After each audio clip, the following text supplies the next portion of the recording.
Buongiorno, Mondo, and welcome back to 15 with Fosca, the podcast. It's the last day of Italian-American Heritage Month, and I'm honoring that culture and heritage by speaking with Italian-American author Libby Cataldi about her family history and her new book, It Takes a Lifetime to Learn How to Live, an Italian-American story of coming home, which will be released on November 4th. Here's a little taste of the memoir and the first part of our chat. Grazie mille. E buon ascolto. Good morning and welcome back to 15 with Fosca, the podcast. I have been waiting for this interview for a very long time, and I am delighted to have here today as my guest, the author Libby Cataldi. Buongiorno, Libby. Buongiorno. I am such a big fan of your latest book, and you kindly gave me a copy so that I could prepare for this podcast. You just gifted me the actual book, which I'm so thrilled to hold in my hands because this book, it meant a lot to me reading it as an Italian-American, as an American who lives my life now in Italy. And I saw all these parallels in our lives and in this story, which I find will be relatable to so many readers. And so I want to thank you again for coming on the podcast. And I think if you're okay with it, we should just dive right in with the questions. I'm ready. Okay. So your new book was many years in the making. And you trace the title, which is It Takes a Lifetime to Learn How to Live, back to Seneca. Mm-hmm. And I'll quote the quote that's in the beginning of the book. There are many teachers of other arts, and some of these seem to have been so thoroughly learned by children that they can even teach them. But to live is learned throughout life. And what perhaps you will wonder at, to die is learned throughout life. And that's from Seneca's On the Shortness of Life. So I'm very curious about your journey to writing the book and the title, of course, and also your creative process. Great. Thanks for having me. This is exciting. It is. The book started years ago in 2000 because I had come to Italy to find my ancestral village of my grandmother. My grandmother was my il punto di riferimento. She was my everything. She really raised me. My mother and I never got along. And so when my life started to unravel, and it unraveled in a big way, divorce, breast cancer, my son became a heroin addict. I needed to find the strength of my grandmother. So I came back, found Rotondella, and I decided in the year 2000 that I would write the story because it was just a fun story and it was a real homage to her. However, when my mother heard that I was writing about my grandmother, she said, "You can write about your grandmother, Missy, but don't you write about me. No one needs to know about my life, not even you." Wow. Hmm. So then I decided, okay, I was going to take the story from Pittsburgh, Pennsylvania, and put it in Baltimore.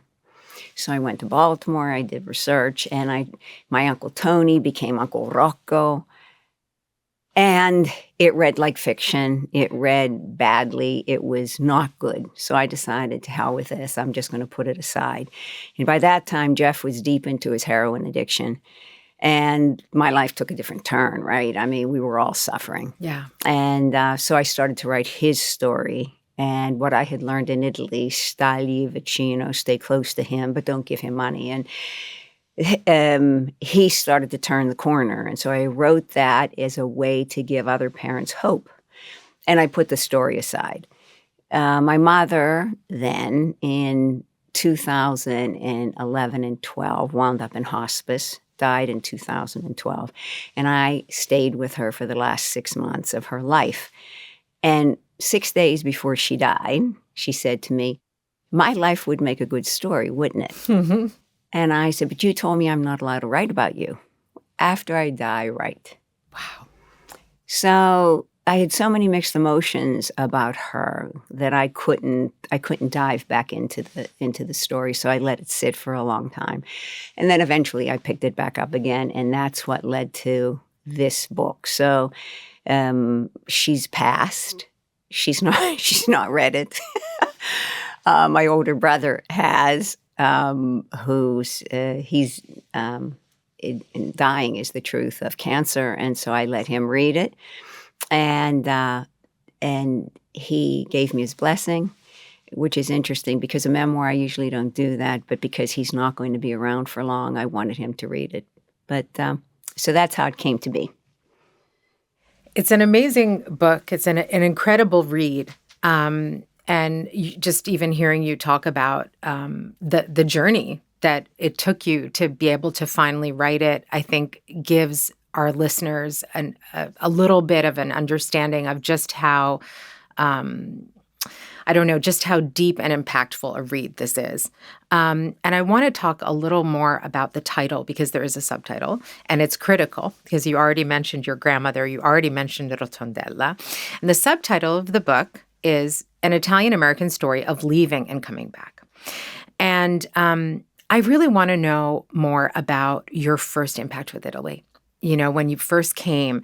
And I think that sort of disconnect that we as Italian-Americans feel when we do come to Italy for the first time, probably not to our ancestral villages. And then you did go to Rotondella. So I want to hear about sort of that first impact as an Italian-American setting foot in Italy. And then also that first time you went to Rotondella, what were you feeling? What were you thinking? Mm-hmm. When I first came to Italy, it was in 1971. I was in college. I came with two girlfriends. We did the typical backpack around Europe. Yeah. It was the Europe one, $2.50 a day. Wow. And we had a blast. Yeah. The furthest south we went in Italy was Rome. But when we got to Rome, I had made them promise that we would find Rotondella. So when we got to the Rome station, we tried to find Rotondella. And even at the tourist station, the girl told us, you can't go south. You don't know anything about the South. You can't speak Italian. You can't speak dialect. The road system's terrible. Forget it. We went to the hostel where we were staying. The woman said the exact same thing. Don't go. We didn't have money for a rental car. There were no trains. There were no buses. So we skipped it. We never went to Rotondella. But when I threw coins into the Trevi Fountain, I wished that I could come back and go. Florence was magical. Yeah. In fact, I decided when I was here that one day I wanted to live here. But Florence was elegant, and especially in the 70s, as it is now. But then it was even, it was less crowded. Yeah. But it was art and Dante and Brunelleschi. I mean, it captured me. It was magical. So that was my thought. Okay, Italy is Florence. Then when I came back in 1999 and I arrived in Florence, and I have two cousins in Florence, and Ferdinando, his girlfriend, Ombretta, I met her, and she's from Como, blonde and blue eyes. And I told them I was going to go to Rotondella, and she said to me, you can't go by yourself. Ferdinando refused to go with me. Yeah. And so she, out of the goodness of her heart, decided she would go with me. We flew into Foggia. We rented a car, and I had taken Italian lessons, 6 weeks of Italian lessons. Right. And I figured I could be a real teammate to her, like I could help her. It was useless. We hit Foggia, the signs weren't even in English. I could read nothing. People spoke so quickly, I understood nothing. 3 hours later, we pull into Rotondella. And it was beautiful. Mm-hmm. The sea is there, the Ionian Sea. They call Rotondella a balcony of the Ionia. Yeah. But it was culture shock. It was culture shock. The people only spoke Italian. If they spoke English, no one spoke English to us. They spoke all Italian. When they wanted to lose us, like for costs or money, they spoke dialect. Mm-hmm. Ombretta couldn't understand a word. I mean, I have a full-blooded Italian with me. She was furious. When we finally found family, I mean, there were some things that were just built into the bones of Rotondella, like omerta. Yeah. I know many things, but I say nothing. Yeah. Nobody knew anything. I'm telling people I'm a LaGuardia, I'm a Perciante. You would have thought I said I'm, from outer space. Nobody knew that. Nobody knew family. Nobody knew anything. Finally, we did find family. And the director of the comune took us to my Nona's birth home. And there was one door, rather large, but smaller than I am. I'm 5'6", and then a smaller door. And I said to him, "What's this smaller door for?" And he said, it's for the animals. He says, we couldn't leave the animals on the streets. They had to take, during that time, into their home. Huh. And he says, yeah, the pig slept under the bed. The ass was in the corner. The chickens were on the rafters. And I said, my grandmother lived here. And I said, what's inside? He said, nothing. He says, it's like a cave. He said, there's no water, no heat, no electricity, no windows. He said, water, for a point of reference, didn't come to Rotondella, running water, until 1968. Oh, my gosh. My grandmother left in 1915. Wow. And they had to walk down the hill to the fountain, fill up barrels, put a corona, like a rag, in a circle on top of their heads, and they put the barrel on top of their head and carry it 30 minutes down to get there, but longer with the barrel on top of their head to get up. When I heard these things, I was totally shocked that this is the way my grandparents, because my grandfather was from that town too. Then we went to the cemetery, and I saw all these mausoleums, and I realized that we were just poor. My grandparents were contadini. They worked on the fields of other people. So I said to the director of the comune, I said, I understand that these aren't all my parents, my family. I said, but where's my family buried? And he said, that's why I didn't want to bring you here. He says, your family isn't in any of these places. He said, your family was buried, but they couldn't afford to keep the spot for long. He said, so we dig up the bones after 20 or 30 years, and we put them in the osario. Yeah. And so where's the osario? We went all the way back, and there was like this wooden shed. And that's where my family was, with all the other bones that had been excavated. But coming from America, I had this sense that Rotondella was Oz. It was magical. Yeah. My Nona came from Rotondella. And when I was in my face, the reality of what it was, and this was 1999, it hadn't changed much since 1915 when she left. A lot of the caves, hovels, are abandoned. I mean, to this day, when you walk through Rotondella, there are padlocks, as on my grandmother's, many padlocks, because people have left, because there's no jobs for the young people. There were no hotels. Umbretta and I stayed at the local bar, John Antonio's bar, which was upstairs. I call him John Batista in the book, with a communal bathroom.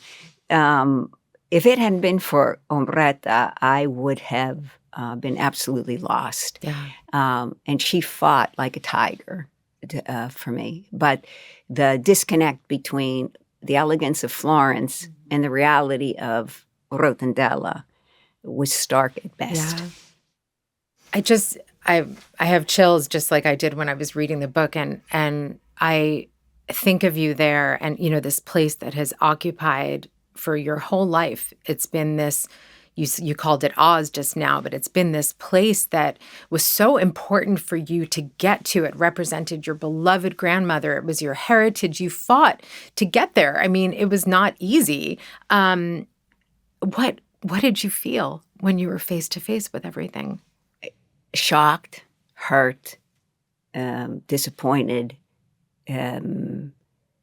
sad. Yeah. Deeply sad for my grandmother, but also proud that she had the courage to leave. Yeah. Like, for instance, I take my granddaughter back, and she's now 15, but we started going back when she was 5 and 6. So when she was 6 and 7 in first grade, I took Isa in front of this hovel, this door this door that's still padlocked. And I said, Isa, this is where your great-great-grandmother, and she worked in the fields down there. Look down there. And Isa said to me, Banana, Lily at my school, she comes from famous Vikings. Are we famous for anything besides being poor?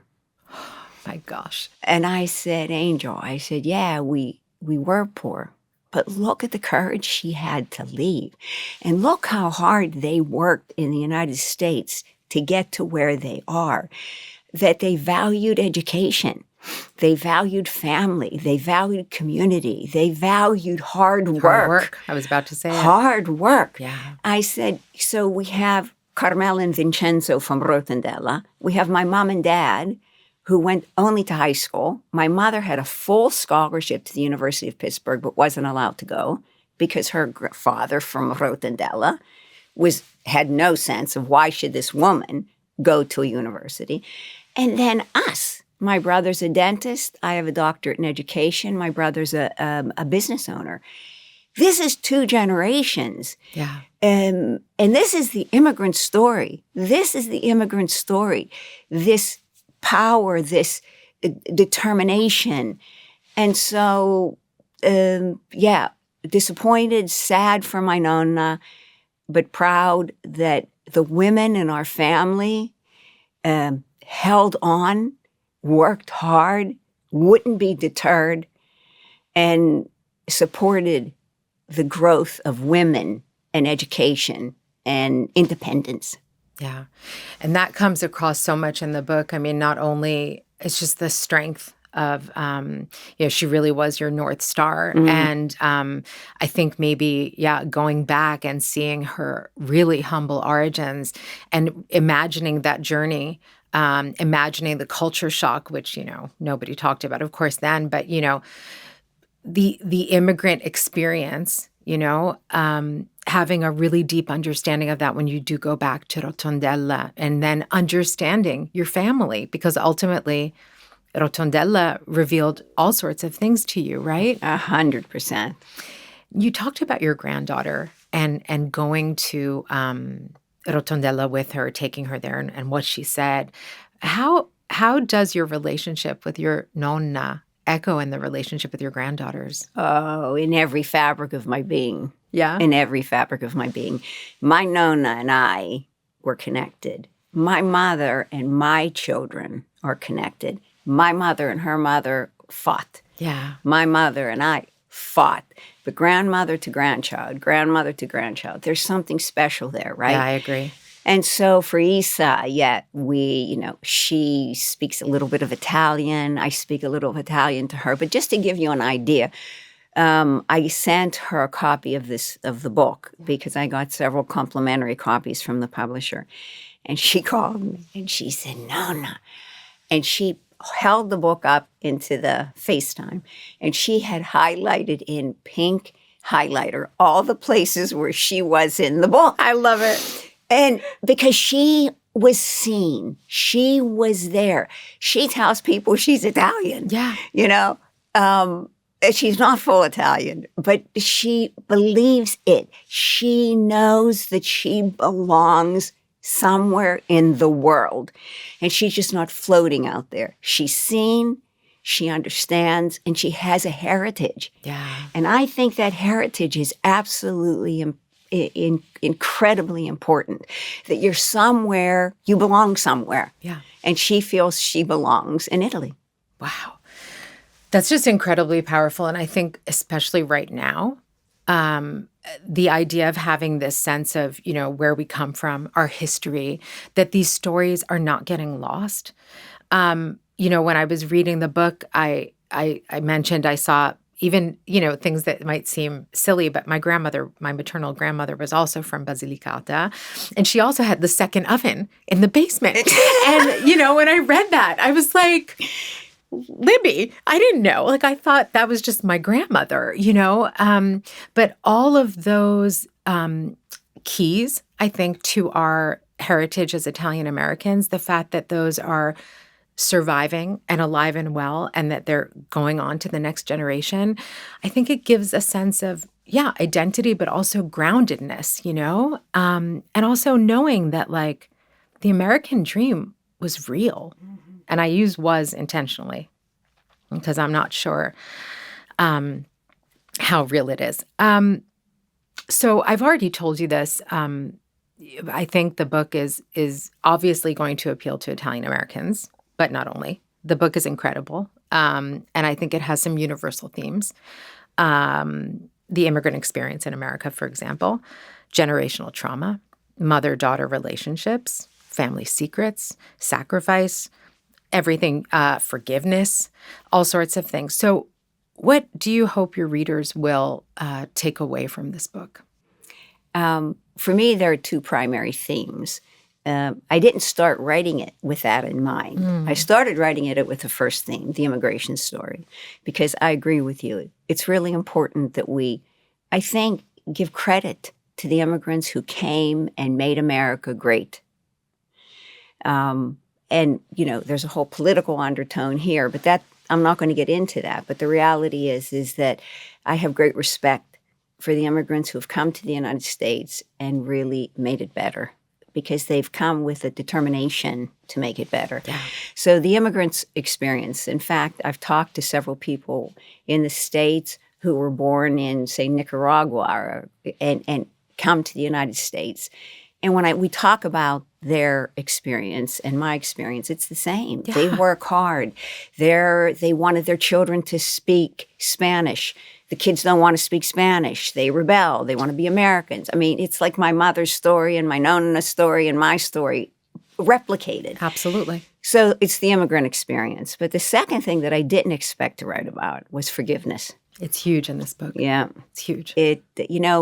You're a writer as well. You know that stories start a certain way and then all of a sudden they take on a life of their own. Yeah.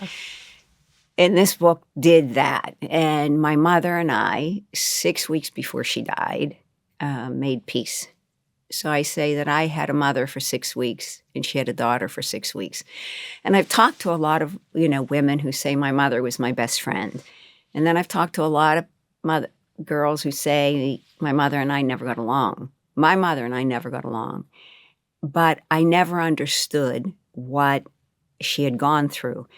And in the last 6 weeks before she died, she said to me, "You don't know your mother. You need to know your mother." And all of a sudden, she opened up. She held secrets for 91 years. And when she finally told me how she had been raised and how she fought to find her own identity, all of a sudden I realized how I was raised. So omerta, the malocchio. My grandmother was a sfasciatrice, so she took away the evil eye. She wanted to teach my mother. My mother rebelled. She had no intention. So, of course, my mother said I was a disappointment to my mother, So, and then I come around and I want to know all about this malocchio. How does it work? How do you take, right? Because I think it's Oz. How cool is this? It is. I want to know. Exactly. I wish you had learned. So it's a useful skill. Yeah, exactly. So all of a sudden I could understand, like a really cute story. My mother in Rotondella, the young girls had to be chaperoned. Like you weren't allowed to just walk around with some guy, right? Not. And so my mother told the story that a boy came to her house and they had to sit in the kitchen and talk. And my nonna sat in the dining room. Well, my mother's having a fit because her mother's there. Yeah. Not that she could even understand a lot of English. She couldn't. But anyway, at a certain hour, she told my mom, this kid has to leave. My mother refused. I was difficult. She was difficult. So Nonna went up and got Vincenzo out of bed.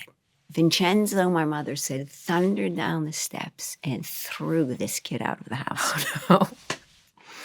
Yeah.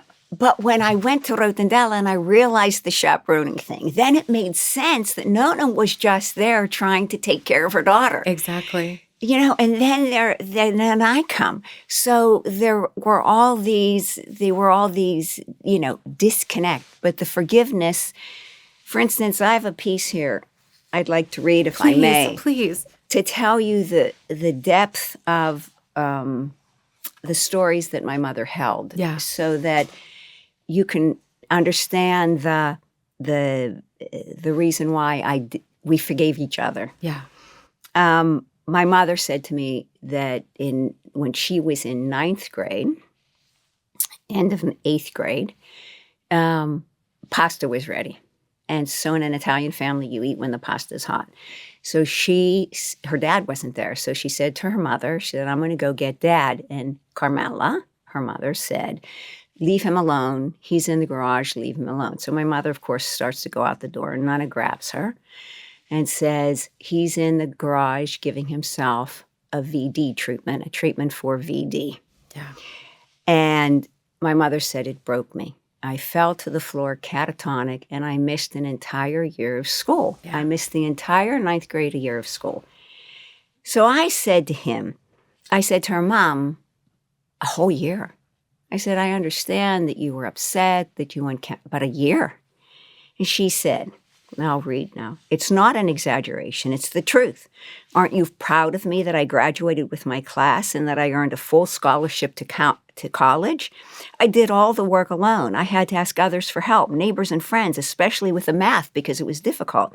My parents couldn't help me with anything. Do you see how strong I was? How self-reliant I was? How determined I was? Yes, Mom, of course I do. You're smart.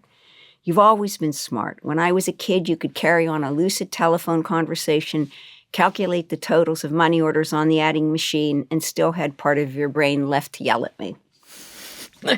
We laughed, each lost in our own thoughts. The voices of people in the hallway and the steady hum of the oxygen tank filled the air. I pushed hard enough, and I was resigned to let this thing go. But it was Mom who began again. You can't believe I missed an entire year of school because I was sick, but it's true. I don't know what else to tell you. I looked deeply into her eyes, the eyes I had known all my life, dark like Pittsburgh coal. She paused and sighed, almost in a whisper. She said, you think I was pregnant, don't you? I nodded yes. If I was, I don't remember. Omerta. Omerta, or did she erase it? Or So what? I mean, I don't know, but I let it go. She was 91. I just thought I pushed her hard enough. This happened when she was 14. Do I think that? Probably yes. I think probably yes, I think. But it's just conjecture. But the reality is she was so wounded. She was this wounded bird. And I never understood. In fact, right before I left, 4 days before I left, I said to her mom, I said, why didn't we talk a long time ago about all these things? And she said, very casually, oh, we weren't ready before this.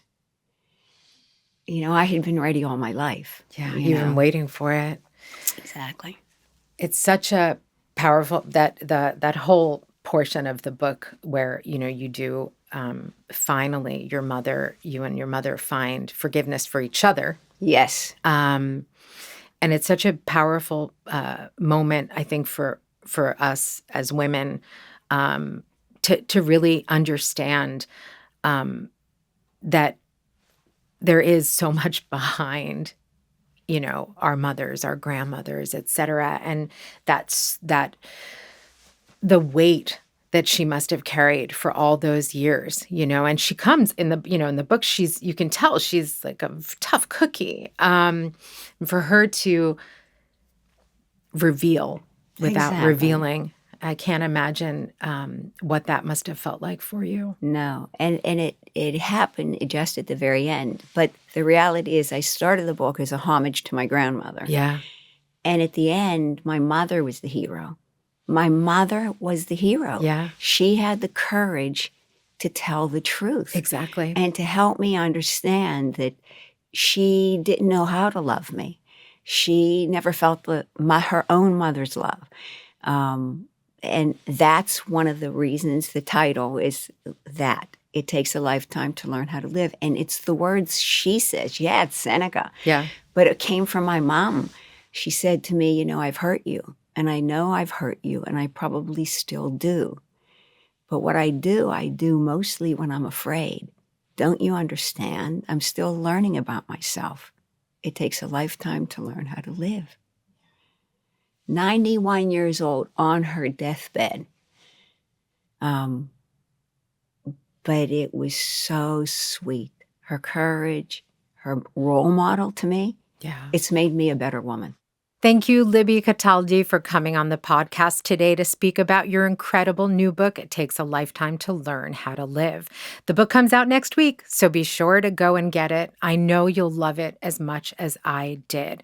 The universal themes of the immigrant experience in America, generational trauma, mother-daughter relationships, family secrets, sacrifice, love, and forgiveness will resonate with so many of us. And I thank you for writing the book and for sharing your story with us. Be sure to tune in next week for the second part of my conversation with Libby. Grazie mille e alla prossima volta.